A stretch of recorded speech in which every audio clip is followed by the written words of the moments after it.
What's up, everyone? Jose and Niño here, bringing you another thought-provoking segment of El Niño Speaks. And today, I have quite the intriguing guest here. He goes by the name of Horus, and he has some of the best in-depth articles on organized Jewry's influence in the United Kingdom. But before we start, Horace, could you give my listeners just like a brief background of yourself and the work you do? Yeah, well, thanks for having me on, Jose. Good to meet you, and hello to your audience. I started writing these articles just earlier this year based on research I've sort of put together over the last 10 years, I guess. I used to make videos on YouTube as well until it got banned. Oh, interesting. Yeah, that was about 5 years ago. Well, banned about 4 years ago. I actually got my channel back, but I haven't used it yet. And got it back. But yeah, as for like the JQ, I suppose I first started taking an interest in that in the last less than a decade ago, although I was something of a noticer before that, but not in a particularly critical way. I just noticed that actors, directors, producers and stuff in the entertainment industry, I just noticed almost all of them seem to be Jewish when I looked them up. But yeah, it's just sort of a gradually growing consciousness about this and about the effect it's had on Britain, America, and the rest of the world, really. That background of yours is actually kind of similar to mine because I came from definitely more of a normie, conservative, libertarian background. And I can tell you this, that I was somewhat of a noticer, but it never really propelled me to delve into these topics like in depth until the Trump era. That's when I think it started to, because there's just so many people that knew about the JQ around me that it became so overwhelming. I just said like, okay, might as well dive into this. And I'm like, oh snap, this is pretty big stuff. And would you say that before you were in really getting into the JQ, were you more of like a Tory conservative politically? What was your background? I never went through a phase of supporting the Tory party. Never really had much in common with them. I never really found conservatism to be of any use, but I was a libertarian. I mean, in some ways I still am. I still got a lot of sympathy for that. It still formed a lot of part of my world. Yeah. I still like Rothbard and Mises. Obviously they were Jewish, but I still think they were great thinkers, and Hopper as well, who took their thinking forward. But I was never a conservative. I was never a centrist. I've always been attracted to the extremes. I always find people who disparage the extremes repulsive. I don't like centrists. I'm not trying to be a centrist. And I'm more inclined to go with principle over pragmatism. I'm very curious, yeah, because I was a Ron Paul Republican at one point. I still actually am pretty residually sympathetic to libertarianism. The funny thing, you mentioned Rothbard. He actually, from some people that were close to him, was somewhat of a World War II revisionist as well. Yeah. And he has some good history in terms of exploring deep politics that will get you noticing things, if you will. I started taking interest in revisionism, especially to do with the Second World War, via LouRockwell.com. Yes. Yeah, he used to link to Bionic Mosquito. It's a little-known blog, but that had some reviews and great stuff. Yeah, and that got me started. That was where I first heard about Suvorov's theory and the idea of the Soviets as icebreaker. Yeah. Which that led to all sorts of other places, but that shook up my my snow globe. That really I just made me consider the world from angles that I never thought of, and I appreciate anybody who does that. Yes, LRC, man.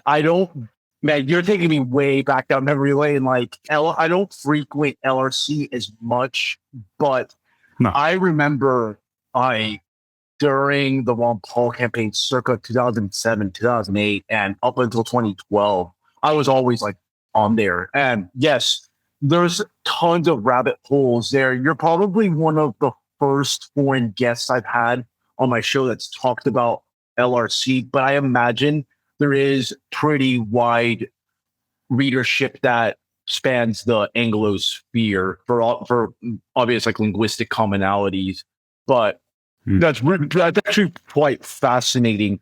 And I've never also really cared much for the centrist politics as well, because it's very bland, boring, and it's really, in my opinion, a linchpin of this current Anglo-American Judeo-imperium that it dominates politics these days. And this leads into the bulk of our discussion right here. You wrote a really great article that was called "The Champions of Judea," where you talk about people like Winston Churchill, the renowned UK Prime Minister who is right next to FDR in the pantheons of gods, if you will, of the modern liberal international order, which is really just a skin suit for organized Jewry. But he is among those revered figures.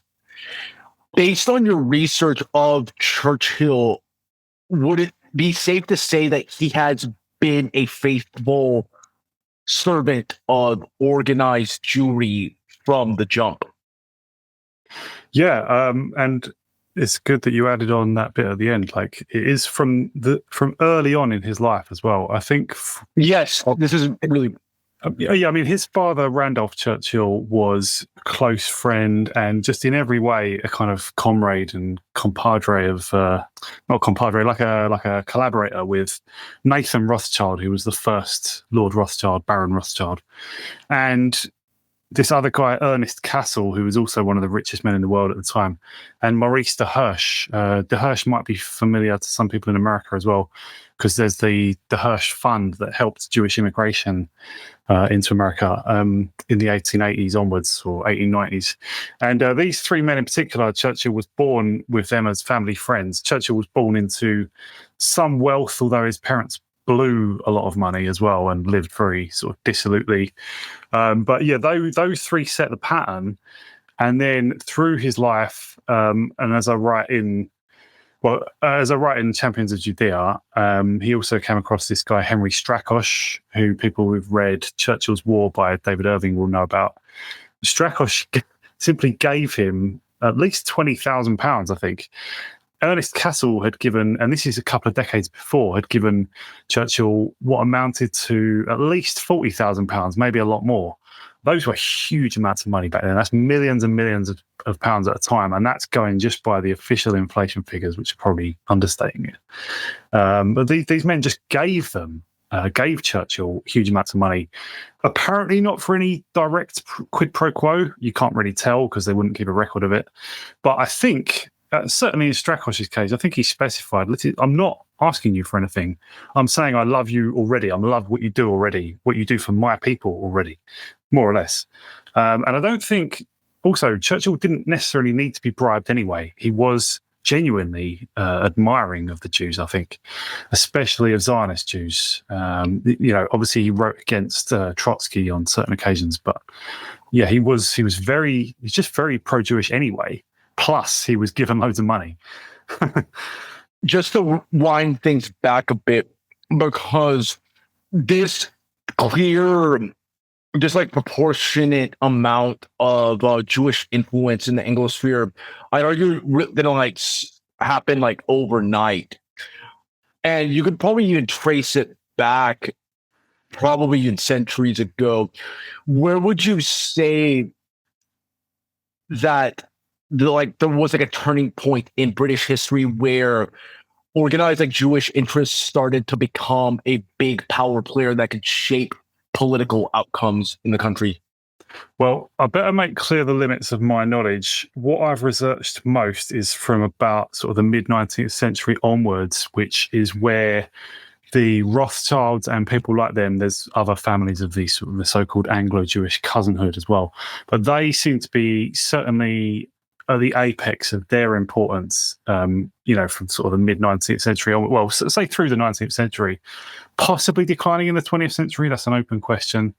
But before that, I mean, as I say, I'm not an expert on this, but I'm aware that there was a certain I don't know, a portion of Jewry that arrived with William the Conqueror in 1066, infamously as tax collectors and tax farmers, which is something that a lot of medieval monarchs appear to have used.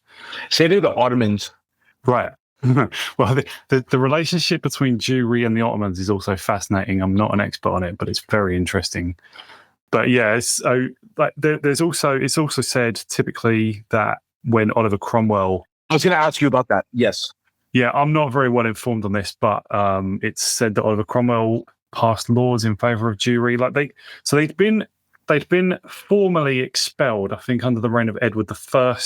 But a certain portion of Jewry was expelled for various crimes, and some of them were executed. I think, though, that it didn't mean that all of Jewry was expelled from the country. Some of them stayed. And so when Cromwell came through in the mid-1600s, it was partly just re-emancipating them, not using that word, but restoring their status. Yes. Which was courtiers mainly. They were mostly wealthy merchants and so on, and bankers.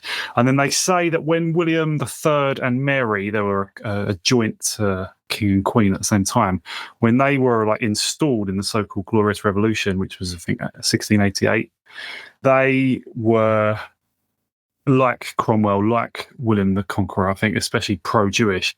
And it was around that time that the Bank of England was established. Some people say that that was just a transplanting of sort of Jewish money power from the Low Country, I think from Amsterdam into London. I'm not sure of that myself. It may be exaggerated. There are certain exaggerations said about that. Some people say that the whole Bank of England was controlled by Jews. That's not true. But it's also not true to say that they had none. They did own a portion of it collectively. But I'm really vague on this stuff before the 19th century. It's something that, I'll research when I come around to it. But I know more about the last 200 years, really.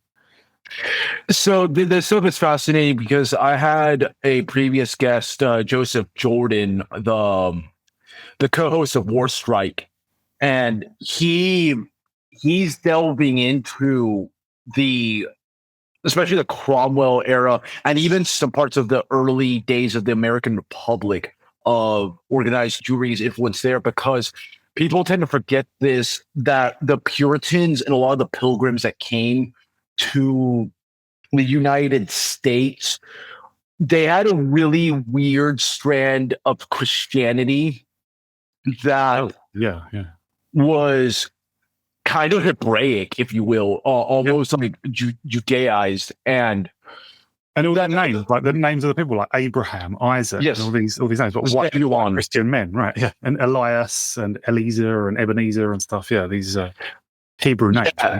Yeah, actually, it's really name customs are even that's actually an interesting point you raised there, because some of these naming customs were actually kind of weird. Like it's in like the New England area. Up until I'd say like the 20th century, you'd have like all these like Hebrew names, and then you'll have like some like Greek names, like guys like Lysander Spooner, even the libertarian Lysander of Sparta, and then Orestes. The Greek naming customs have kind of like fallen out of favor now. But in I come from like a Spanish-speaking country in Venezuela, which is still like pretty common to see people name Leonidas or Alcides, the nickname for Hercules. And I think Ezra Pound is a funny one. Yes, because he was such an anti-Semite, but Ezra. Yeah. No, that's what's fascinating when you think about it, like these type of interchange of cultures. So for me, I started really when I looked at like the British case of looking at the JQ. The first name that came to mind for me when I first started looking into it was David Ricardo, because he given his Sephardic origin. Because when I saw when you see British economists, the last name Ricardo, I'm just thinking this guy is either from like Spain or Portugal, and it turns out he's a Sephardic Jew. And based on like your research in the 19th century, when would you say that the Jewish lobby, if you will, started to flex its muscles? Would you say that was like started with the prime ministership of Benjamin Disraeli, or was it before? Yeah, I think I can't remember now. Was it during? I think it was during the time of Disraeli as prime minister. Obviously, he called himself a Christian and went to church, right? But I mean, I don't think that shouldn't be taken too seriously. But I think during his time, it was when they first allowed like professing religious Jews to as opposed to himself to become members of parliament. I believe it was under Disraeli. So we're talking 1860s, and it was Lionel de Rothschild, the father of Nathaniel Rothschild, and the son of the famous Nathan Rothschild, and the head of the Rothschild banking interest in Britain. He became the first Jewish MP, the first MP who proclaimed the Jewish faith and swore, a Jewish oath rather than a Christian oath. I think that's very, and partly by bribery, by the way. I think that's a very significant moment because it's sort of the spear tip of foreignness, right? Lionel Rothschild himself, I don't think was, as far as I know, was not especially disloyal to the country. Obviously, he had separate interests, as in Jewish interests, right? Him and his father and his son all often talked about our co-religionists worldwide, right? So they thought in terms of world Jewry, although perhaps not what we mean by that phrase now, not because it's much better embedded in power now, right? But they saw Jews as their constituency. They did not particularly care about the Gentiles living in their actual parliamentary constituency, right? So it's the beginning of the foreignization of Parliament, I would say. Not like Lionel de Rothschild was like an acutely subversive figure like a lot of later Jews who we could name. But then by the time his son was in full adulthood, Nathaniel Rothschild, the first Baron Rothschild, he and Winston Churchill, I think, Lord Rothschild was in Parliament as a lord rather than in the Commons. But they fought against this this immigration restriction bill that was being passed through Parliament in 1904 and 1905. And the language that Nathan Rothschild used was very similar to what a sort of Jewish pro-immigration NGO would use now. People like, in this country, we've got Hope Not Hate, who are similar to, Southern Poverty Law Centre, doxing, harassment, and so on. He used the same argument. So did Winston Churchill himself. Just all this stuff about these traditions of asylum, the traditions of openness in Britain. We've always been a sanctuary for the oppressed. It's all bullshit. It's just their opinion, right? But so certainly by after one generation of Jews being in Parliament, they were just strongly advocating for opening Britain up to immigration. They meant Jewish immigration at the time, but the laws favour any immigrants really, and for changing foreign policy, conducting foreign policy according to Jewish interests, which meant basically going against Russia and being pro. Because Russia was in a sort of conflict with its internal Jewish population. The series of articles that I'm writing now, I'm no good at keeping on one track, right? But I started it off by calling it the many such cases. Well, yeah. So I called the series "The Impact of Refugees." I think I'm going to have to separate it out into several series that I'm writing all at once. But that was supposed to refer to just the effect that Jews moving in from 1881 onwards have had on the country. So that sort of Ashkenazi wave that came out of the Russian Empire. However, as soon as I started writing about it, I just could not ignore the Rothschilds themselves. They seem to have such a huge effect, and it's in things. It's especially in that it's open your borders and realign your foreign policy. That was their demand for us. Okay, yeah, Rothschilds are a very interesting name because I've known about this even when I was more of a conventional conspiracy type in my political journey, and there's what I've noticed over the years that there's like kind of cartoonish analysis of the Rothschilds, but then there's like actual serious scholarly work about their influence. What are their origins in British politics? Because if I'm not mistaken, that family has origins in Central Europe. Am I correct? How did they rise to prominence and all that? It's so the first big Rothschild banking magnate was Nathan Rothschild, as opposed to, I'll call the later one Natty. His grandson was Nathan. That was his nickname at the time. But Nathan Rothschild, who became, I think by a long way, the richest man in the world, he was sent to Britain alongside like four of his. So his father, Meyer Amschel Rothschild, he sort of established the fortune in the first place. He managed to amass something like £10,000 by about 1800 or just before. So that's quite a serious fortune already. But he told his five sons to spread out to London, Paris, I think Napoli, Vienna, and I think one stayed in Frankfurt. And they were all a huge success. They worked, the thing is, all through that century, they worked as a partnership, which appears to have dissolved somewhat in the last 100 or 120 or 125 years. But they, all through that century at least, they worked tightly together as a partnership. And Nathan Rothschild in particular became the primo of that. And all his brothers acknowledged that he was the supreme one, and they sort of acknowledged him as the leader. And it was, so their father achieved that initial fortune in the ghetto, apparently in Frankfurt. But yeah, Nathan Rothschild was sort of an instant success, just an absolute genius businessman, and God knows what were they in. Well, in the first place, I think he was like a textile trader, always trading and exchanging things rather than actual manufacturing, obviously. Yeah. But yeah, Nathan Rothschild seems to have been genuinely brilliant. Plus, God knows what other illicit means he used. I've no idea. Very aggressive, very very ruthless, very very sharp in his practices, which is an old accusation against sort of Jewish merchants in general. Just like interpreting things to the absolute most favourable way, any contract you make. But yeah, it seems to have been also just very, very good at what he did. And just after some years in textile trading, just found that, I think, acceptances is a financial instrument, like where you just accept other people's risks or liabilities for a fee. The Rothschilds just started getting really big in that, and then they just got into all sorts of commodity trading, bullion trading, all these things, and lending. This is what they became really famous for and really sort of hated for by a lot of people, was just like lending to the monarch and lending to governments, which meant that at times they had a say on whether a country could go to war, and thus they began to affect not just the foreign policy of each country, because they're spread across 5 countries and working together. So they began to affect the whole political picture of Europe and thereby the world. So they became very, very important. But yeah, when Nathan Rothschild died in, I think, about 1840-ish, he was the richest man in the world, I think, by a long way. Richer than the whole bank, the whole next biggest bank in Britain, which was Barings.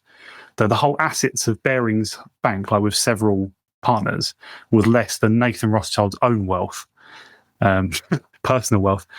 So yeah, he was incredibly rich. And like Niall Ferguson's book, I mean, Niall Ferguson's very sort of mainstream, centre-right, very sort of Judeo-compliant, but his book on the Rothschilds is very informative, and I think he has access that no one else got. Obviously, with that access, you also have to be somewhat obsequious compared to you have to bow down to the Sanhedrin. Yeah, but you can learn quite a lot of info from it, at least, and there's a lot of private letters. Big time. Yeah, so it's a worthwhile read anyway. We always wonder, what is Ferguson not telling us, or what did they not tell him? Were they secular or religious Jews? No, they were religious. It seems that their patriarch told them, like, it's just very important to be a Jew and to just keep being a Jew. Like, they weren't forced to take the religion seriously, I would say. They weren't, but they were forced. They were required just by each other, by a convention among themselves, to stick with it and keep observing up to a point. But I think specifically, race and tribe came first, I think, because they, at first, just for the sake of, keeping their money within their family, they literally married first cousins to first cousins quite a lot. When that obviously started having bad genetic effects. They also they then just widened it out to like other wealthy Jewish families in Britain, which was like the Cohens, the Montefiores, the Mokata, Goldsmith, and then there was also the Sassoon family, which was also rich in its own right. And so other Jewish opium wars, right? Yeah. Which one was that? David Sassoon or something? Yeah, and there's several. There's Siegfried Sassoon was a famous poet and soldier, and there was Philip Sassoon was a politician in Britain. Yeah, there's been a lot of those, and there's these other rich Jewish families that married into them. Stern was another one. I think the Cassells had something to do with them. But yeah. So I mean, they became the most. So they became like Ferguson describes it as they were not only the Jews of the kings, as in court Jews, but they were also the kings of the Jews, as in other Jews worldwide began to just see them as the monarchs of the sort of global Jewish nation, and people appealed to them for their help. Yeah, the Montefiore family had done some things like that before, but they were never as rich. But yeah, the Rothschilds became sort of looked to support all kinds of Jewish causes, and they were more or less keen to do so. Yeah, so I think it was tribe first. Religion was more sort of a function of that. That isn't a very peculiar facet of Jewish identity because it is like ethno-religious, but you even see this among Zionists, and there's like different strains. Like you have like people like Z. Jabotinsky, for example, that essentially copy pasted a lot of like hard nationalist, like fascist aesthetics, and like superimpose that to like a really like Jewish supremacist type of movement, and try to like build like a kind of like right wing Zionist type of movement that is actually like very present to this day in Israel now. Because the way it's trending in Israel, it's become like this religious, like ethno-religious, like supremacist state now, when it originally was more of like a labor Zionist state with like some quirks of like 19th century European nationalism sprinkled here and there. But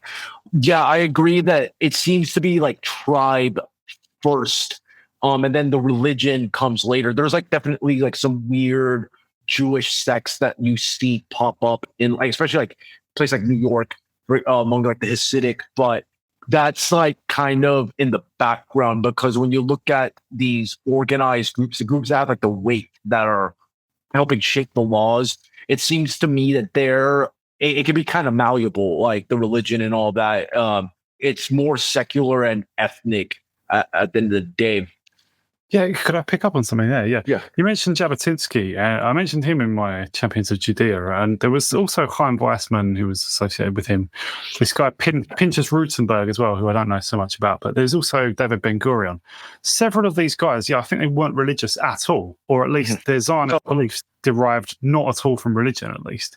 No. So it was possible to be like atheist Zionist, I think, but of Jewish background. Yeah. Which surprised me. But yeah, I read about that when reading the biography of Robert Whaley Cohen, who is mentioned also in the Champions of Judea. I think we should come to him before we finish, because he turned out to be an important figure that's not much known about. But yeah, like he mentioned him in a recent article, actually, and yes, we will definitely touch upon him. Yeah, well, he clashed with those guys. Like, so he was in favour. So we're talking before the Second World War, after Britain acquired the Mandate of Palestine. So between 1917 and up to 1939, he clashed with those guys because they moved in and they're very, very aggressive about just imposing Zionism on all Jews worldwide, trying to unsettle Jews wherever they were living and trying to convince them, like, you're never going to get along with the Gentiles. You've got to move to the Holy Land. And, or whatever they called it, Palestine or Israel. But he was against that, and yet he was in favour of Jews moving in. So you had non-Zionism. So, like Robert Whaley Cohen referred to himself as a non-Zionist, and yet he was doing all of what we would call Zionism before Israel, like supporting people to move in there, settle, establish industries, and so on and so on. But yeah, these guys, Weissman especially, were like very, very aggressive, even towards other Jews, and they were trying to cause conflict to convince people to move out. And yeah, their beliefs don't seem to have been religious whatsoever. Whereas Cohen, he was a religious figure. What I've noticed studying Jewish behavior individually and organizationally, there seems to be like a good cop, bad cop dynamic among these organizations, where they don't necessarily go all in on like some like radical pro-Zionist or like Jewish supremacist strategy. They'll have like one person that advocates that, then another person who will counter signal it, and then maybe somebody in the middle that kind of like there's something in between where they have like all the bases covered. Because what I've noticed is that, for example, you have like these really crazy Bolshevik leftist Jews. People start wising up real quick, and they form like fascist NatSoc or any hard right movements in response. But when you have like a more like optical type of form of organized Jewish movement, it becomes much harder for opposition to form against it amongst Gentiles, and they sometimes will even like throw bones at Gentiles. And this leads to like another question I have too, because you mentioned stuff about how in Britain, the British case, a lot of these prominent like Jewish families, they would marry among each other. Would there be some cases of prominent Jews marrying a like more like philo-Semitic like Gentile as a way to like further insinuate themselves into power? Yeah, I've noticed this with the Rothschilds themselves. Although in the 19th century it was really important to them to only marry Rothschilds or at least other wealthy Jews, and then at least just Jews. In the 20th century, I think Victor Rothschild, who was the third Baron, and his son Jacob, who died earlier this year, and maybe his son, the current Baron Rothschild, who's Nathaniel again. At least the first two of those, they had Gentile wives. And I've heard Rothschilds who are alive now saying, yeah, I mean, I'm not very Jewish. It's kind of a joke to call me Jewish. Now, that's sort of bullshit, but I know what she means by blood, right? Obviously, in identity terms, I think most of that family is still very, very much dedicated to being Jewish and Israel as well, like, and funding Israel and so on. Jacob Rothschild was famously, funded loads of stuff. They got streets named after them and institutes and university campuses and stuff named after the Rothschilds now. So, but by blood, they're not necessarily that strict. And maybe that's just to avoid inbreeding. Yes, because even if they stick to, say, even if there's another 20 or 30, Jewish families who they'd consider eligible and wealthy enough and so on, even then, that's a fairly small and stagnant gene pool. And this has been pointed out, I think by Joseph Jordan. Yeah, I think on War Strike, he just said, yes, the 3 Ashkenazi women or whatever, like they're all descended from. That's the. Yeah, I remember Andrew Joyce writing an article a few years ago to the same effect. It was like, it seems like all Jews in the world, or all Ashkenazi Jews, can trace themselves back to just like an original 300 people or something. And it's like, they need to marry out to some extent. And I know Jews in Britain who definitely they have sort of bled into the surrounding gene pool, basically. Not bled, but bred out, I suppose. Yeah. And it's become much more normal, and I don't think they see anything wrong with it. What they do see as a threat is the losing of the identity of the mind, the Jewish mind, as it were, the Jewish mindset. That seems to be the most rigidly important thing to Jews of all kinds, It's like we must remain Jewish, even if it's quite liberal, even if it's like Reform Judaism, and quite like Kevin MacDonald wrote about this, I believe, in Cultural Critique, right?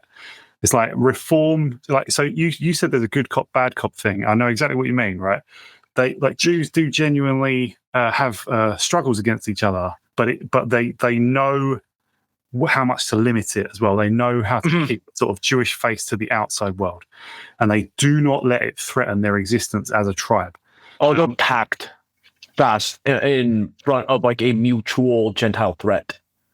They know how far to sort of undermine themselves with conflict, and they will put a stop to it. But maybe there's a limit to that. I mean, what we're seeing in the world now, like there's a lot of Jews who are actually against Israel, which is interesting, right? Yes. Although when you get down to it, sometimes they just mean the settlements or whatever. But there is a genuine conflict going on right now because of what happened nearly a year ago. But everything seems to be in flux, so goodness knows what the situation will be in 10 years' time. But what MacDonald talks about in Cultural Critique is that Reform Judaism can seem almost bereft, almost to have left religion behind to some extent, or to have become more just like left liberal beliefs without much religious content. However, it acts as a periphery to bring some people in, to bring in some new genes. It's straight, so like apart from people like Chabad Lubavitch, who are strictly sort of racial supremacists, it seems like most other elements of Jewry are prepared for racial mixing, with a lot of caveats, I'm sure. But more open to that than, say, like Indian people or some others. So you mentioned that that the Rothschilds are no longer really that prominent in British politics. Well, maybe more just spread out. Maybe the wealth just became spread out over thousands. Yeah, I was going to ask, like, what happened there? What do you think has explained that? And who would you say are like the successors to them in terms of influence? But they're still mega rich. Yeah, it may just be spread over thousands of people, whereas it used to be just a few dozen, because there's been 6 or 7 generations now. Like, I think nobody really knows how much money they still have or still control, because there's just loads of different ways of hiding money now. Like, this is widely known, but one of the Rothschild vehicles is just called St. James's Place Investments, I think. So it's just an innocuous name, but that is owned by the Rothschilds. So that's, like, if you, most people would see that on the ownership sheet of a certain company and just think nothing of it, right? So who really, there's lots of different ways of a holding company behind a holding company and all this stuff. So I don't know, they may still be immensely wealthy. I don't believe this thing that people say of them owning all the central banks. I think that's nonsense. But in terms of like who succeeded them as the sort of primary financiers in the world, I think it became much more spread out. I don't know if there is a successor. Like, they were really dominant through the 19th century. They were really, like, they stood out above all other financiers in the world. Is there anyone like that now? I don't know. I mean, you got obvious companies like BlackRock and Vanguard, but they are investment managers. They don't own that money themselves. Like, yeah. Although I'm not really sure. I've never really looked into them. Maybe they do secretly. But as far as I know, the trillions that are ascribed to BlackRock, that's money that they manage. The owners of that money can withdraw it if they're not happy. Yeah, there's multiple vectors from what it seems. I think you're onto something there, because you have obviously the most played out George Soros. Then you have people like Michael Bloomberg here in the U.S., who's a big advocate of gun control. He's worth like $60 billion or something, right? Yeah, I think he's like 5 to 7 billion, if I recall correctly. He's more of a centrist type. He's a very technocratic type of like Jewish advocate, where when you hear him speak, you don't get any sense of radicalism from him, but he supports, like, for example, the problems of black crime are very well documented in the US, and the way neoliberal types like Bloomberg want to solve it is through this technocratic sleight of hand, by basically saying, hey, we're going to take a city like Detroit, and then we're going to try to encourage migrants from the global South, especially business owners. If you open up a business in Detroit, you get automatic citizenship. That's how they want to address that demographic issue.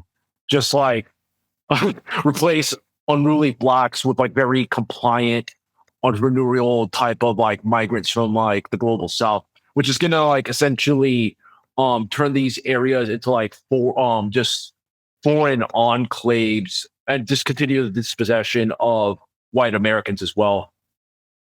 Create a new set of problems, essentially. Yeah, I heard that Bloomberg.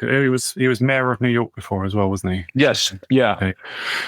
Well, just thinking about your question from a minute ago about who, if anyone, is like the equivalent of the Rothschilds today. My first answer would be like nobody, but I guess just one answer could just be sort of Jewry collectively, right? As in, people learned that, like Jews especially, learned that like operating together on an ethnic, tribal basis across national boundaries and making national boundaries matter as little as possible to them. That seems to be just the way that a lot of Jewish sort of very rich people operate now, right? Like, George Soros is someone who stands out individually, but there's just a lot of them on a lower level, like not as rich as him, who probably work together just without us ever hearing about it. Yes. Yeah, I think so too. Yeah. You got Sheldon Adelson as well. The late, he's actually kind of interesting. If you read about him, apart from just being like a rabid Israel First Zionist, there's some people I've talked to, some researchers I talked to, argue that he might have actually been a CCP asset, because he has a lot of casinos in like Macau. Yeah. And he had some interesting connections with the Chinese Communist Party, apparently. if it's possible for them to control him, then maybe, yeah. When it comes to, I mean, obviously he put loads of money into Israel. He just said that was his sole issue, right? And who becomes the American president? Apparently, nobody sees anything wrong with that. But but when it comes to Israel, I mean, like when you talk to people who, it's a new idea to them, the idea of like Israel having a large degree of control over the US.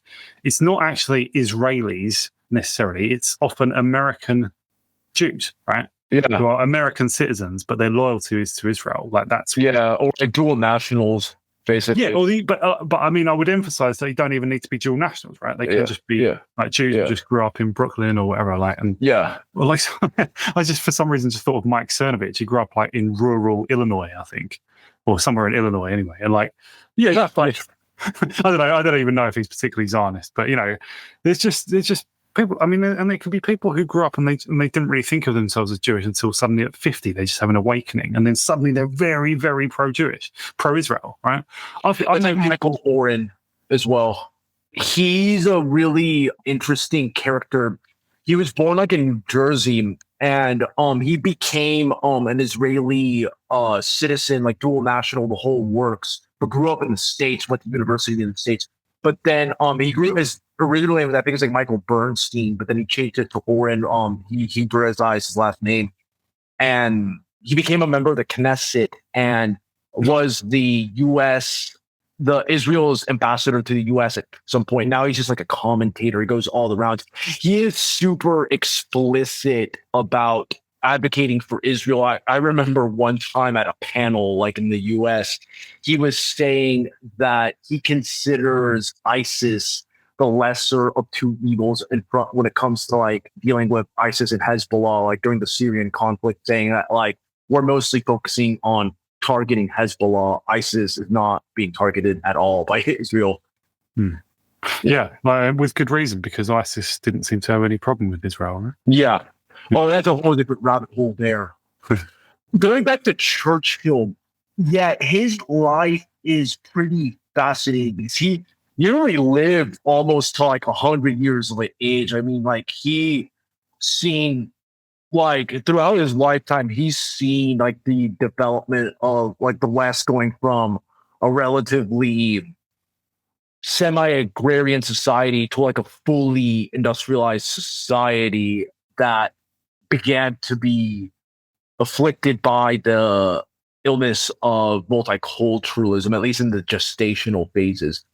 His political career was actually quite a roller coaster, and it featured a lot of failures. And there was like, especially after World War I, it seemed like he was kind of dead in the water. What do you think caused Churchill's resurgence in the 1930s? What do you think that organized Jewry played a pretty big role in facilitating that?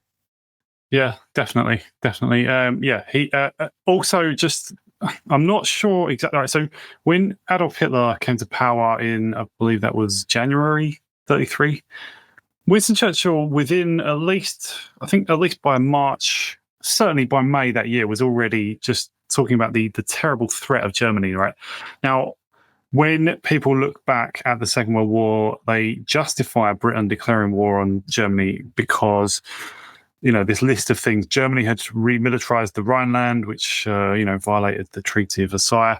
Germany had united with Austria, the Anschluss. Germany had invaded Czechoslovakia, and so on and so on. But this was 3 years before any of that. And Churchill was already, and all through 33, 34, 35, as far as I know, unpaid. I mean, there's no record of him being paid, and his bank details do seem to have been gone over, but unless he was paid in cash. But yeah, he's unpaid. He just seems to have had this campaign against Germany anyway. He was then targeted for support, not only by Henry Strakosch, but and the Focus, but also by the civil service, the British civil service. And we're not talking about Jews here. We're talking about men like Warren Fisher, Robert Van Sittert, Desmond Morton, Rex Leeper. All of these men were just Gentile British or colonial chaps. And they supported him because they had the same ideas. Like basically, they were just anti-German, even if Hitler hadn't been part of the picture, but especially since Hitler was part of the picture because he was very nationalistic. Robert Van Sittert just had some old grudge against Germany from a decade or 20 years before, maybe. And they identified Churchill as someone who would sort of campaign in Parliament for their point of view, which was, we need massive armament, especially air armament, and we need to engage in continental affairs, which was not really traditional British policy. And we need to not just rely on our navy, which was British policy and probably the sensible policy because we're an island. Yeah. And so they started supporting him already. They introduced him as well to the Soviet ambassador in 1934. Again, this is 2 years before Germany did anything that could be construed as threatening to Britain, and wrongly even then. And so the focus that What is the focus? Yeah. yeah, right. So also around the same time, within a few months of Hitler coming to power, there was also this sort of Jewish American. Well, there was Samuel Untermyer, who I mentioned a lot in Champions of Judea. Yes. Samuel Untermyer started his own campaign. He had a huge amount of money anyway, and he was prepared to spend loads of it, a bit like George Soros. He started off his own boycott. I think the American Jewish Congress sort of got involved with it after he started it. I think the American Jewish Committee weren't keen, but maybe they sort of fell into the same pattern later on in the decade. But just of his own money and his own initiative, he just started this campaign to boycott Germany, to just flat out regime change operation, right? So again, a bit like Soros, and a bit like the National Endowment for Democracy, I suppose. He just started that and got involved whoever he could, like radical sort of strongly identitarian Jews all over America and Britain. And he started he made it like a world. It was called the World Non-Sectarian Anti-Nazi Council for Human Rights. Very tedious name, but we call it the Anti-Nazi Council, right? The ANC.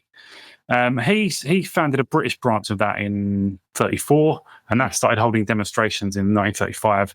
And you already had a lot of leftists, socialists and communists attending these demonstrations. So it was a left-wing group. And then the civil service guys who'd already been feeding Churchill all these false estimates of German air power through the previous years. In 1936, they introduced him to the Anti-Nazi Council, and Churchill then proposed the name, the Focus, or the Focus in Defence of Peace and Freedom. Not that he really did believe in peace or freedom, but there you go. And that group, once he joined, it started being called the Focus. And this guy, Jürgen Speer, who was a Jewish immigrant from Germany, he started bringing quite big amounts of money into it. But then a couple of months later, they got this Robert Whaley Cohen involved, who was a sort of a leader of Anglo Jewry. And David Irving is where I first heard about this, but I followed the sources that Irving uses. And if anything, Irving actually understates the sort of the power of this group. Because that's interesting.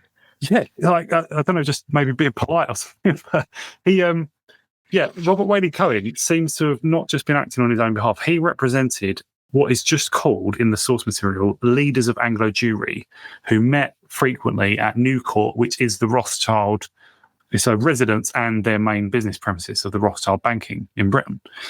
So probably one or more of the Rothschilds was involved in that, and certainly several of the Rothschilds joined the Focus. But it was a lot of leftists, and it tied in also with the League of Nations movement, which a lot of people, the League of Nations is sort of talked about as a joke now because it failed. It never, stopped any wars. But nevertheless, it was a cause that people were really passionately in favour of through the 20s and 30s. They really tried to make it work. And that tied in perfectly with this anti-Nazi council because, well, wrongly, I think, but they just decided Germany was a particular threat to peace in Europe. It wasn't as simple as that. Germany was Hitler thought that Germany was dying. So he thought he was trying to revive Germany. It's not all aggression. But anyway, Robert Whaley Cohen started bringing in big money into the Focus, like £50,000 initially. And that was, I don't know, that's maybe something, I'm not sure, like many millions, maybe £10 million. This is just for a pressure group. This is to spend on basically bribing people and placing adverts, placing articles, buying off editors, buying journalists, and staging big demonstrations. And by the end of the 30s, they started staging these massive propaganda campaigns. I mean, like hundreds of billboards all over the country, including in the most prominent, most expensive places, just saying, bring back Churchill, or what price Churchill was one of their slogans. And these were anonymous adverts. Like, who does that? Who does an advert where you don't identify the product or the company? So it was operating in secret, although, some dozens of people knew about it. but it was operating like as though it had no personality of its own. They it's just a poster that just has text on it. What price Churchill? That's a famous one. As in like, what did it take to get Churchill back into government? And the whole purpose of the focus became about basically regime change in Britain in order to have regime change in Germany. Right. Right. And so this is where the sort of outrage of it comes from me. If it's not bad enough that they helped start the war, it's also just a sort of usurpation of the British ruling class, right? Not that it was that great before, but what they brought in from 1940 onwards, when Churchill became prime minister, was a disaster for Britain. Even if you don't feel sorry for Germany, it's a catastrophe for Britain that we were just saddled with a whole new kind of people, mostly leftists. Mostly like radical leftists in some cases. Loads of communists came into the intelligence services thanks to Churchill. Loads and loads of Jews were hired. Like we're talking like Jewish terrorists. A lot of people who were refugees, so called, but they were refugees because of what they'd done in other countries. As with refugees now, they're often actually scumbag criminals. Yeah, like the Churchill regime. I've not written about this yet, but the Churchill regime that came about in 1940. It's like a sudden, like, falling off a cliff moment for British history. I think even if he'd stopped the war, it would still have been disastrous just because of the kind of people he appointed. And so the focus really achieved that. Like, they were a pressure group to get out moderate, patriotic, sort of reserved. Was it like a secret society, or were they actually like out in the open, like a public interest group? Or well, Churchill particularly insisted on operating secretly. I don't think everyone else necessarily minded. They weren't ashamed of what they were doing, but Churchill himself saw it as needing to be done in secret. But they did have public demonstrations, and they did do these public advertising campaigns that were somewhat traceable back to them. Not only that, but this is not a secret now. It's the guy Anglosphere, who was the first financier of the group. He wrote a book on it, and he showed it to Churchill, and Churchill said, "Can you not publish this until I die?" Which Speer agreed to. So that came after Churchill died in the 60s. So it has been known about since then. The book is just called Focus by Anglosphere. But also there are mainstream historians like Roy Jenkins, who ends his biography of Churchill by calling him the greatest prime minister ever. That's the very last line of the book, like the best prime minister we've ever had. He still writes about it. So it is talked about by some mainstream historians. However, you're allowed to write a book about the causes of the war and leave it out completely, and you can still sell books, which is ridiculous. Because this was important. It was important. They helped bring down the Chamberlain government, and that is what enabled what Churchill did. What was British foreign policy like before Churchill entered the picture in 1940? Much more rational, much more reasonable, and much more moderate.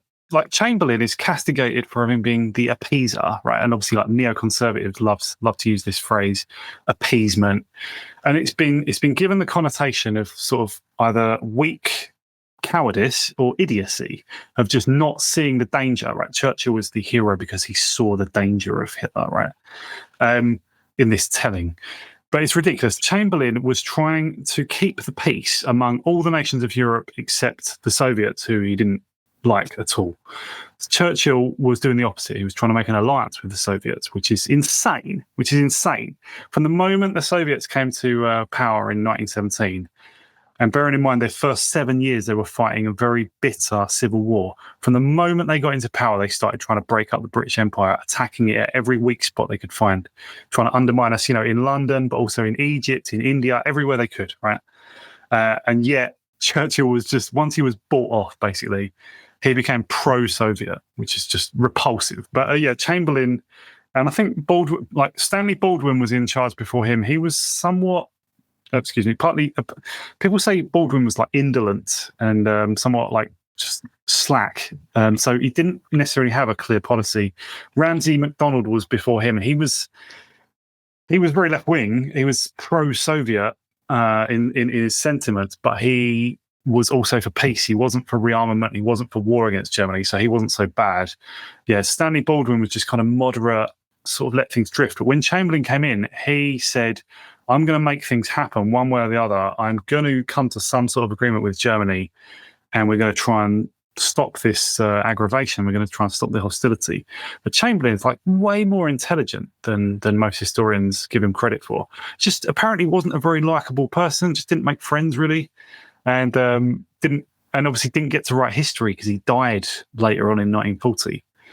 Just unfortunately, never got to write his own version of what happened. And there's no historians who stick up for him really, except for John Charmley.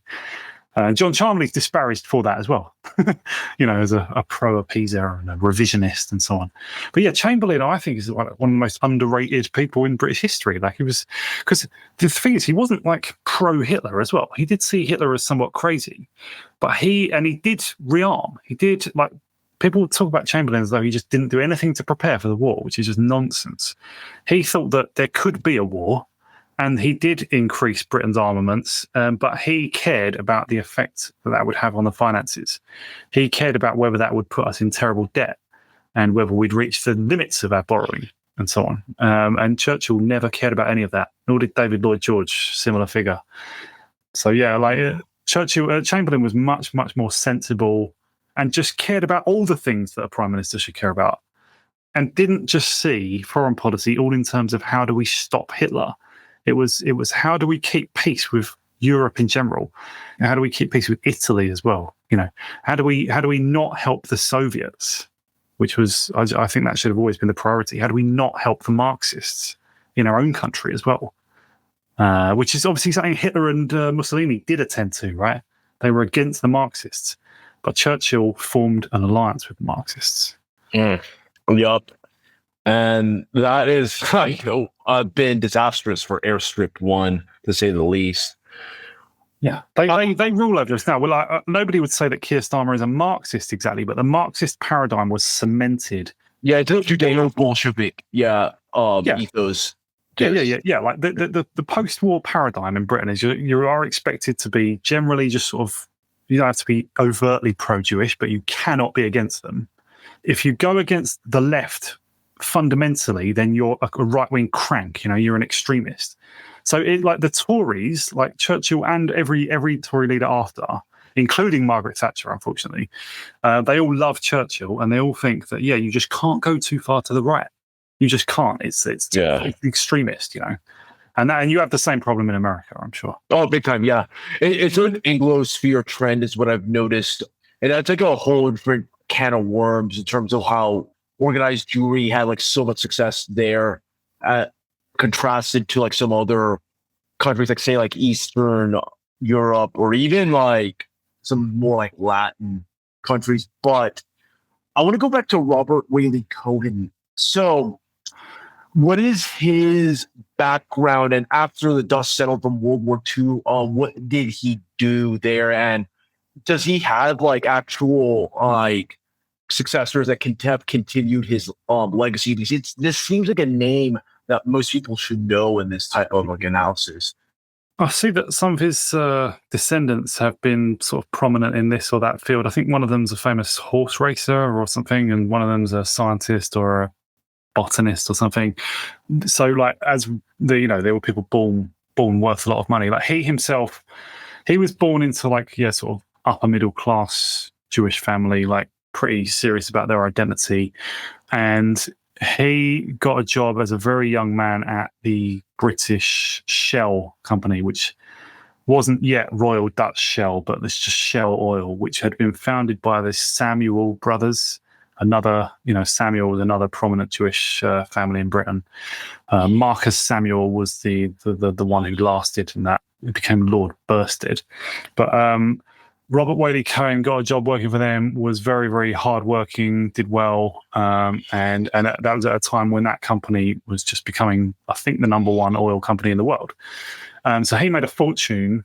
He was already a rich man by the 30s. In fact, he was getting into sort of late middle age by the 30s. And one important thing is he was involved with he was a vice president of the Board of Deputies of British Jews, which is the closest thing to a sort of, you wouldn't call it a Sanhedrin because that's more of maybe a religious connotation, but it's just like an organising body for Jews in Britain. It doesn't represent all of them, but it's the largest one. It's certainly the one that has the ear of government now. And boy, do they have the ear of government now. And he was a vice president of that by the time all this was happening, by the mid-30s. And the Board of Deputies, which I write in my essay, Champions of Judea, the Board of Deputies was involved in basically what I'd call like thuggery and terrorism, assaulting the British Union of fascists. And yeah, the BUF was, I don't think they ever would have taken over the government. They were never going to be, I don't think the fascist idea ever would have caught on to a large enough extent. But what they were was an opposition to Jewish power, and also an opposition to the idea of war with Germany or Italy, because obviously they were fascists. And that, as soon as it started, really, as soon as they started having public meetings, I think in 1934, there was hecklers and disruptors and saboteurs and thugs outside as well, attacking their events, just like today, right? Just Antifa. And it was people from the Communist Party of Great Britain, which was part of the Comintern, i.e. working for the Soviets, and it was just Jews in general. And a lot of it was organised by either not by the Board of Deputies itself, but by people on the Board of Deputies, individuals like Pinchas Horowitz and loads of other people. You didn't really need to be part of an organisation. You just need to get some thugs together and just start assaulting black shirts or assaulting whoever, assaulting Mosley himself, which happened. Just all through the 30s, whatever the fascists tried to do, they were just assaulted everywhere. And people, I see this on Twitter almost every day, just people smugly celebrating, my granddad was there up in Hull and he threw a brick at Mosley. Most of them are lying, because how many bricks can have been thrown? But they all like to take credit. They were all at the Battle of Cable Street, in 1936, which was just a massive assault on the police, actually. But Robert Whaley Cohen was on the Board of Deputies and was involved in specifically helping organise those activities, which was, just violent criminality, and helping what they call, I think very, very loosely, combating anti-Semitic propaganda. But that just means anything that Jews want to attack, really. Anti-Semitic propaganda could just include just saying, Britain first. I mean, that was the name of a rally that the BUF held in 1939. It was called the Britain First Rally at the Earl's Court. That could probably just be called anti-Semitic propaganda, or anything. Just saying, Britain has the wrong foreign policy. We're too favourable to the Soviets. That would be anti-Semitic, or whatever. It just meant destroying their enemies. And Robert Whaley Cohen was involved in that, and that was his interest in the focus. He saw it as a vehicle, and it says in the source material in the book by the biography of him by Robert Henriquez, which is a laudatory biography. It says he wanted to enlist Gentiles to defend Jewry, just establishing like a sort of Gentile bodyguard for the Jewish community. So, I mean, it's as plain as that. It's just hiring our race to serve his, right? And he did so because there was a lot of people ready to do that, like Churchill, like David Lloyd George, and like the list of people that people will see in my article who attended the focus. And the focus was just one thing, I think they also just bought off the media in general. I think they just paid loads of the media. But just the left-wing journalists and editors, people like Walter Layton from the News Chronicle, they just joined the focus out of their own beliefs. They didn't need to be paid. So you got all the people like that anyway, plus people who will take bribes, plus you got people assaulting anyone who tries to stand up for, British interests. Anything that seems fascistic, because there was other groups, not just the BUF. Anything that seems fascistic, they just give themselves the right to assault them and break up their meetings and so on. So I just think Robert Whaley Cohen is probably at the heart of the Jewish community, of the leadership of the Jewish community, and that is what it says in his biography. There's nothing subtle. It's several leaders of Anglo Jewry who met at New Court, which was Rothschild premises, very often, and they assembled vast amounts of money, effectively unlimited amounts of money, I think. And they spent it, and they got their way. They supplanted the British government with a fundamentally sort of Jewish government, I would say. Churchill was not a Jew, but his allegiance basically was to them. Did the focus have a good deal of support and membership from members of the Labour Party? Yep, and the trade union movement. Walter Citrine, who was the head of the trade union Congress, which covers most of the trade unions, was the founding member of the Anti-Nazi Council that became the focus. Walter Layton, perhaps the biggest left-wing newspaper editor. The Daily Mirror seems to have joined the focus, their efforts later on. Nobody knows, because the Daily Mirror used to be owned by Lord Rothermere, who owned the Daily Mail, who was pro-fascist, pro-Oswald, pro-Mosley. But the mirror passed out of his ownership into nobody really knows who, but that may have been bought up by Jews. Yeah, a lot of the leftists. The Guardian. The thing is, the Guardian was owned by Gentiles, but Zionist Gentiles, Zionist left-wing Gentiles. So the Guardian was already on board. They probably didn't need to be bribed. And then there was this new magazine set up, taken over by new ownership and new editorship called Picture Post, taken over by a Jewish editor in 1937, I think. Picture Post became just an anti-fascist vehicle, propaganda vehicle, effectively pro-Soviet without saying so. Obviously, like the Soviets are just using all of their espionage facilities as well for all of this. The Soviet embassy is just constantly propagandizing and just... it became okay in the 1930s to just collaborate with the Soviets quite openly for a lot. Well, not necessarily openly, but more somewhat openly. There was a lot of elements in the Labour Party which didn't want war with Germany and didn't want rearmament. So it was a complicated sort of contradictory position. I think Clement Attlee, who became Prime Minister after the war, was one of those. But they still were part of the focus. Yeah, they still were trying to demonise Germany, you know? Yeah. Yeah, loads of Labour figures. Herbert Morrison is a main one. He had secret meetings with members of the Board of Deputies of British Jews about coordinating the thuggery and violence. He became Home Secretary during the war, an absolute piece of dirt. Yeah, Stafford Cripps. He learnt about how bad the Soviets were during the war, but he spent the 1930s trying to organise. Well, he tried to bring the Labour Party to power, and he said we need to at least be a dictatorship as well. He didn't put it in those words, but yeah, it was like we need to suspend Parliament. Just rule as a dictatorship. He helped form the Popular Front in Britain, which was mostly a left-wing thing. It was like communists and socialists, but also there were Tories who joined. People like Robert Boothby, who was just corrupt, homosexual, just like a bribed man all the time, just a filthy character. Yeah, compromise in every sense of the term. In every way, yeah. And he was compromised as well. We know that later on after the war, he was like, there was compromise on him and he was controlled by gangsters after the war. So God knows before then. Just a filthy, just taker of money, yeah. All these figures, yeah, loads of, there's quite a few Tories as well, but loads of the Labour Party were involved, yeah. I'm curious because in the US, Jewish voters tend to pull the lever for Democrats more like at a clip of like 70 to 30%. In the UK, do you know offhand how Jews tend to vote, like politically speaking? Are they more like pro-labor or is it pretty split? Yeah, it's changed. I know back in the 19th century, they were pro-liberal because the liberals were most favourable to them moving into the country and taking over. Then, for some reason, they switched away from the liberal. Oh, yeah. Under Gladstone, the liberals became quite principled in foreign policy, which wasn't very good because he became against the Ottomans. So they then switched to the Tories, but then the Tories were for immigration restriction. So Jews, this is in the early 20th century, they must have switched more to the Tories again. But then as Labour had their heyday from, let's say, they had a brief government in the 20s and 30s, but as Labour got into power properly for the first time in 1945, I think Jews by then were much more pro-Labour, yeah.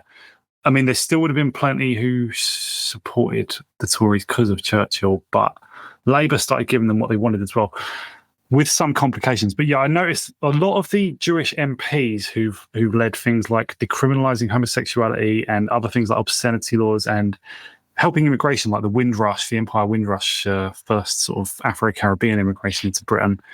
A lot of that has to do with Jewish MPs who are from the Labour Party. I suspect, by the 40s, most Jewish voters have switched to Labour, but it's changed again because by 2015, you had Jeremy Corbyn. I mean, Tony Blair's government in 1997 was quite heavily Jewish, like quite a lot of Jewish people involved. But by 2015, Jeremy Corbyn came in and he was sincerely and deeply anti-Zionist. And he really is. He's not just joking. And that drove a lot of Jews out of the party. And I think they were quite happy to then go more towards the Tories. So maybe it's more Tory now since Corbyn. Because the Tory party now is utterly, completely beholden to Jews and Israel. Like, it's embarrassing. especially since Boris Johnson, but even before that. Yeah, so probably more Tory now. Yeah, that's interesting. In the US, the GOP actually, I think, will become will enjoy increased Jewish support because of demographic changes due to how Orthodox and ultra Orthodox Jews are reproducing like crazy in New York City, and certain precincts there are going to be more pro Republican because a lot of the reason why Jews tend to support Democrats now is largely owing to the fact that most of them are either like atheist, reformed, or just like kind of like leftist Jews. But as the country becomes like more orthodox, like the US's Jewry becomes more like orthodox and just religious in general, I think that the gap is going to close in the next decade or so.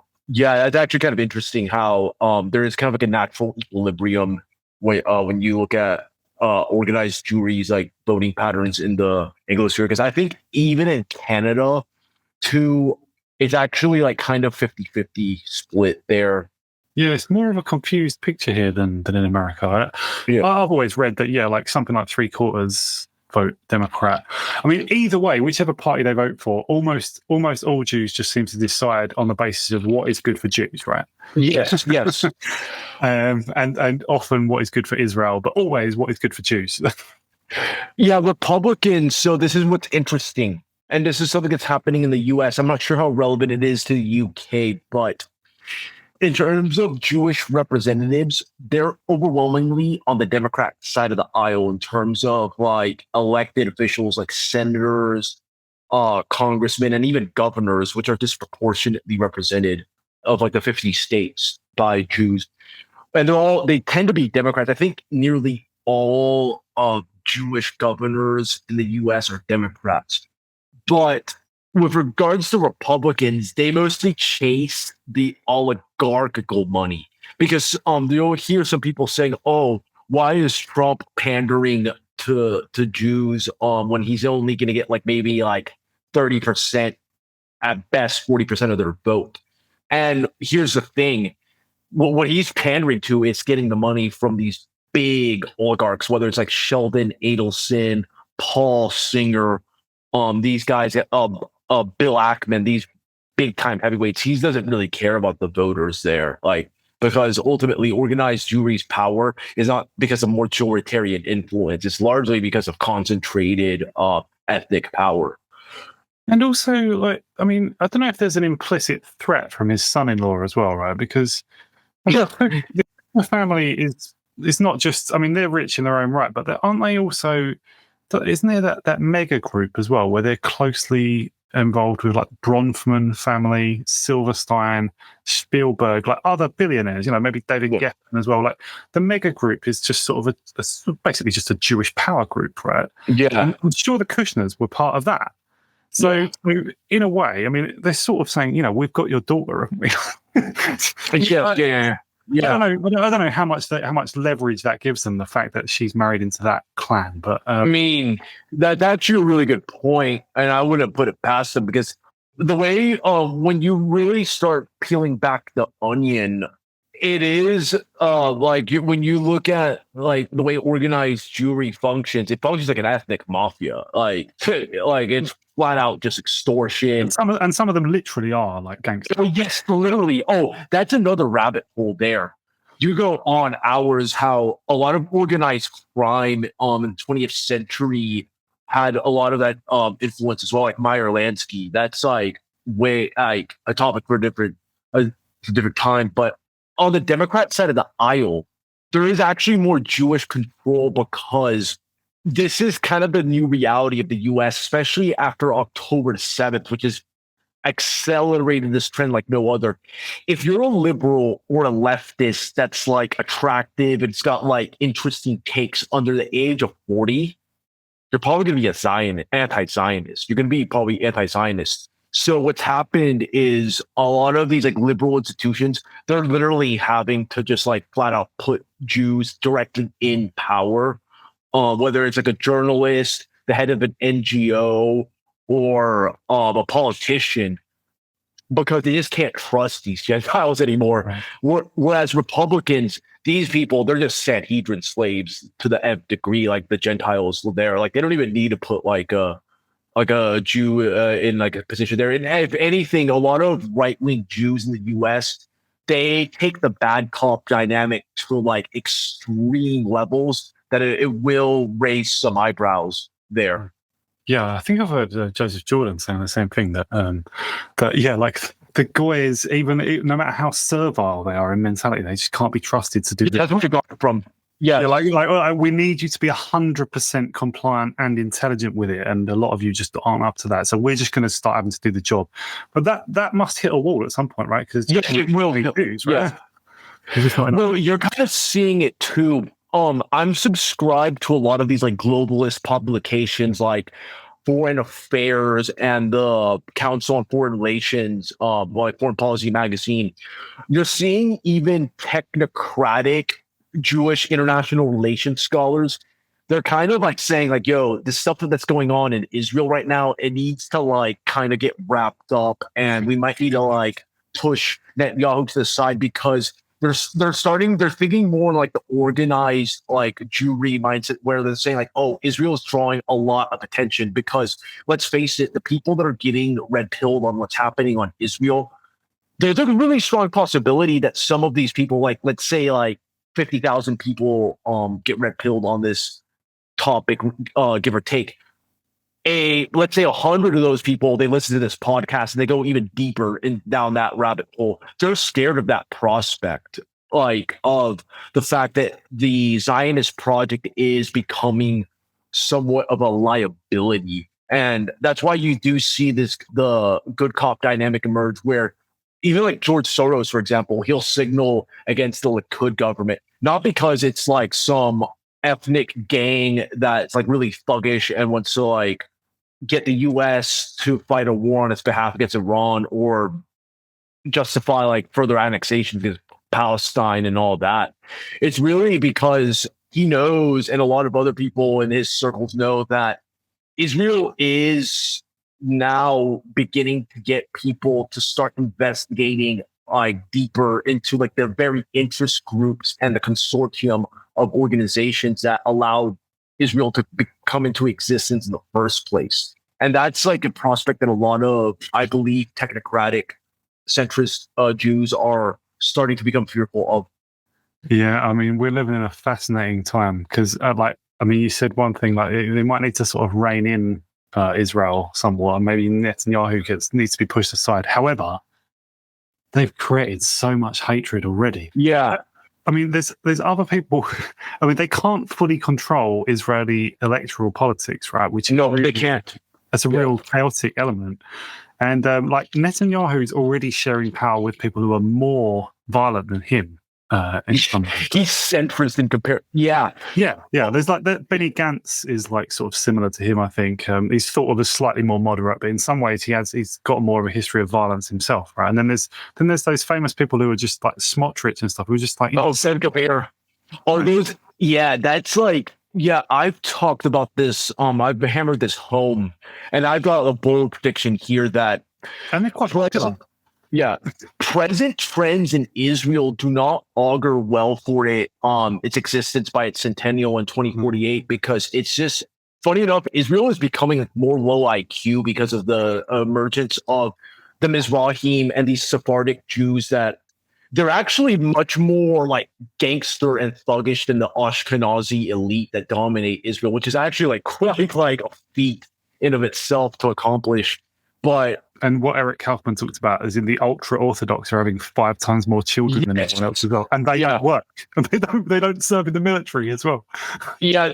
There's like a really strong chance that Israel could actually go like insolvent by like 2030. Like, it's actually not like as far-fetched to think, because... And whatever move they make right now, even if they make perfect moves right now, like they've already killed like 40,000 people or something in the last or more. I don't know. Like it's like an all-time historic crime. You know, like there's nothing like it in the last fucking 50 years. It's mad. Yeah, no, absolutely not. It's the biggest racial genocide of the 21st century. As Joseph Jordan says, like.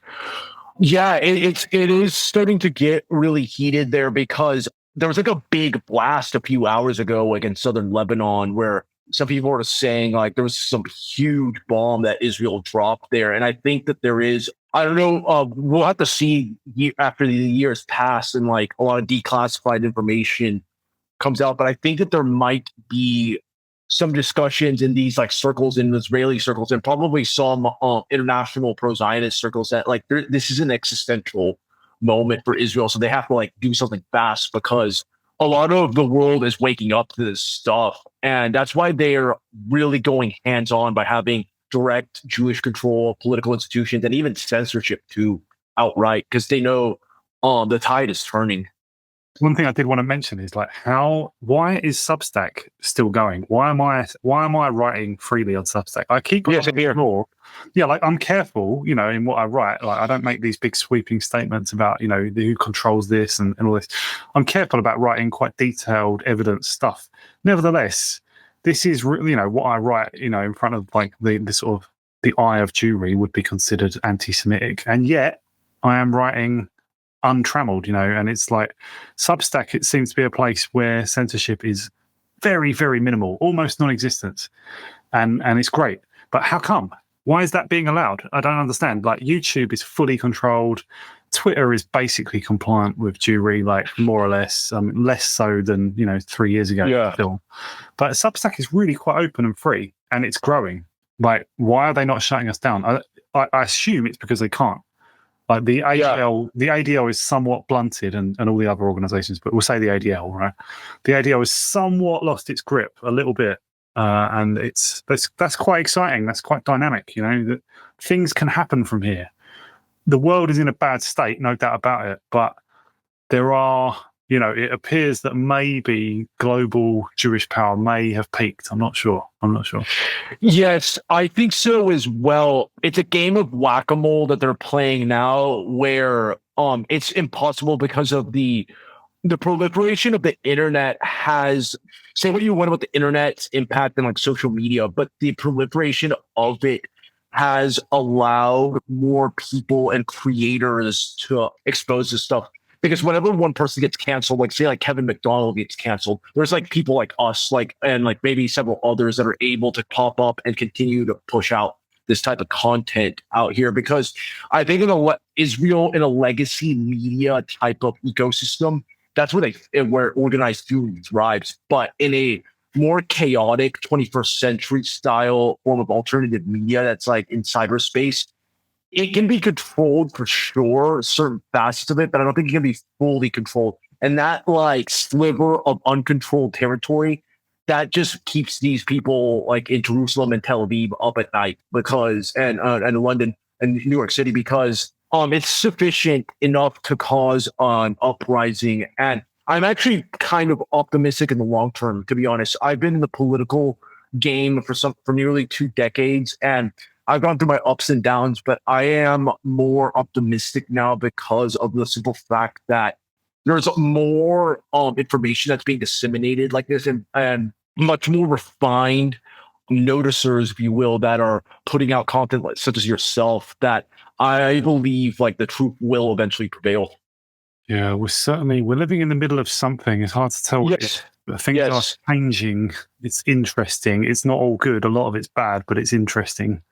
So yes, we are living in interesting times, and there is a very strange energy in the air, and I think this strange energy is the harbinger of like a new order that's going to be upon us. I think that there's something afoot, but we don't know because a lot of these things, there's so many movable parts that we can't really predict at all.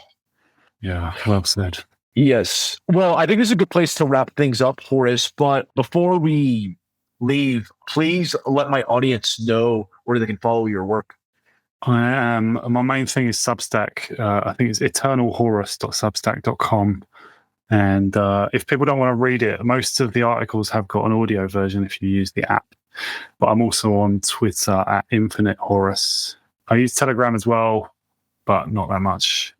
Telegram seems to be a bit dead. But mainly Substack. So please follow me.